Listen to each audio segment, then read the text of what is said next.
আসসালামু আলাইকুম রহমতুল্লাহি ওবারকাতু। ইসলাম প্রিয় তাওহিদি জনতা, সম্মানিত দিনদার ভাই ও বোনেরা, দেশ থেকে প্রবাস থেকে যেখান থেকে আজকের এই আলোচনাটি শুনতেছেন আপনাদেরকে জানাই আন্তরিক শুভেচ্ছা ও অভিনন্দন। আজকের আলোচনার টপিক হলো মোহাব্বত এবং ভালোবাসা বৃদ্ধির কোরআনী কার্যকরী একটি আমল। দিনী ভাই বোনেরা, ডাইরেক্ট কোরআন থেকে একটি ছোট্ট সূরার কথা বলবো, যে সূরাটি আপনি শুধুমাত্র প্রতিদিন 101 বার আসরের নামাজের পরে যদি আপনি পাঠ করতে পারেন, যে কেউ যে কারোর জন্য ভালোবাসার মানুষ, প্রিয় মানুষ, স্বামী স্ত্রী ছেলে মেয়ে, যে কাউকে বাধ্য করতে পারবেন, যে কারো ভালোবাসা হাসিল করতে পারবেন। এবং আপনাকে অবশ্যই 5 ওয়াক্ত নামাজের পাবন্দি করতে হবে। নামাজের পাশাপাশি আপনাকে প্রতিদিন আসরের নামাজের পরে একটি সূরা পড়তে হবে।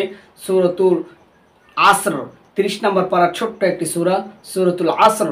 এই সূরাটা আপনি পাঠ করবেন। আমি পড়ে শোনাই দিচ্ছি। বিসমিল্লাহির রহমানির রহিম।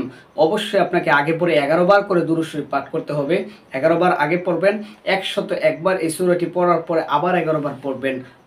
বিসমিল্লাহির রহমানির রহিম। ওয়াল আসর ইন্নাল ইনসানা লাফি খুসর ইল্লাল্লাযীনা আমানু ওয়া আমিলুস সলিহাতি ওয়া তাওয়াসাউ বিল হাক্কি ওয়া তাওয়াসাউ বিস সবর। দিনদার ভাই ও বোনেরা, এই ছোট্ট সূরাটা আপনি 101 বার পাঠ করবেন এবং মনে মনে এই চিন্তাধারা রাখবেন, আপনার প্রিয় মানুষ, আপনার ভালোবাসা, আপনার আপন মানুষ, আপনার স্বামী স্ত্রী, তার মনের মধ্যে যেন আপনার এই ভালোবাসা উদয় হয়, সে আপনার জন্য সাপোর্ট করবে, আপনার কাছে যেন চলে আসে, আপনাকে যেন ভালোবাসে, মহাব্বত বৃদ্ধি হয়। এই নিয়ত করে মাত্র 7টা দিন আপনি এই কাজটা করে যান, দেখবেন ইনশাআল্লাহ 7 দিনের ভিতরে এই কাজ হবে, আশা করা যায়। দিনী ভাই বোনেরা, দুনিয়ার সব কিছু মিথ্যা হইতে পারে, কোরআনী আমল, কোরআন ভিত্তিক তদবির কখনো মিথ্যা হইতে পারে না।